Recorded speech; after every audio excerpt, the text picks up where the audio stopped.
I'm going to tell you a story about an experience I had in San Diego, California. It was when I had first moved there, and I moved in with a few of my friends.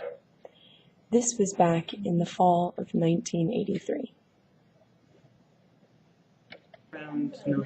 Towards late November, I noticed that my friend had a garden at the place we were staying at. And I saw what was left were these sprouted peppers, and they were gorgeous colors, red, yellow, and green, and I thought it would be such a pity to waste them. So instead, I had the idea to collect them all and to freeze them, and then in the winter I could make a nice hot chili.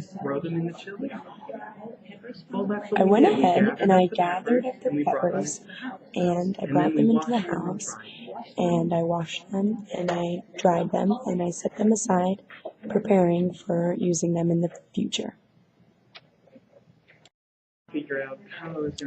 I wondered to myself what would be the best way to prepare and store these peppers. So I decided to cut off the stems off of all the peppers and to split them open, and that I would take the seeds out. So I go ahead and I start the procedure, and as I cut them horizontally and I scrape out all the seeds with my hands, and I'm putting the peppers to the side. Well, as I'm working, I notice that my hands start burning a bit. So I pause what I'm doing and I go over to the sink and I wash my hands. And I go back to slicing and preparing the peppers. But washing my hands once didn't help. I noticed as I kept going that it increased the burn. It started burning even worse. So I went back to the sink and I started scrubbing my hands with soap and water to try to make it better. And it didn't. It only worsened. I decided what I would do is to get a bowl and to fill it up with ice water and put my burning hands into the ice water to make it feel better. And it really did. That worked much better than washing my hands. So I'm sitting with my hands in the ice water, finally feeling relief. And I can't move them. I'm stuck with my hands in this ice water. And I'm waiting and waiting. An hour passes, and finally one of my friends come home.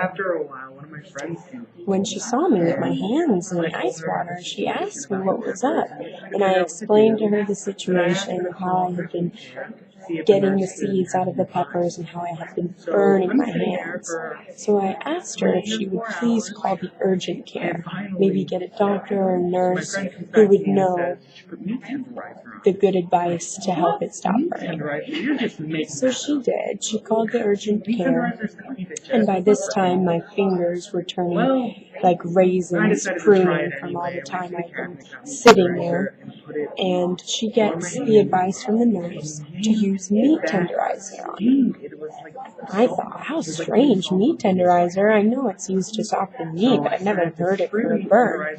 All right, well, I'll try it, I thought. So I went and I got the meat tenderizer and I put it on my hands, and ooh, did that backfire. It started burning double.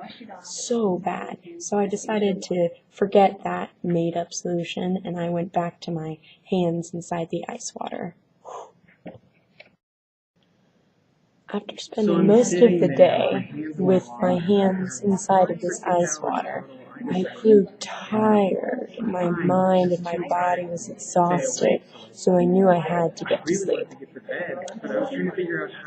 Thinking about how I could go to sleep without taking my hands out of the ice water, I figured out a way to sleep on the corner of the bed, and I had a bowl of the ice water set up behind my head, and I kept my arms raised over my head into the ice water as I slept.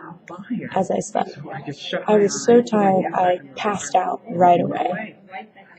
Around 12:30, 1 o'clock in the morning, I woke up again, and my hands had felt better, so I took them out of the water, But then again, they started burning. So I decided, no, I need to go back to sleep. And I put my hands back into the ice water and I fell back to sleep. Finally, in the morning, when I woke up and I took my hands out, they felt much better. But from then on, I had learned my lesson.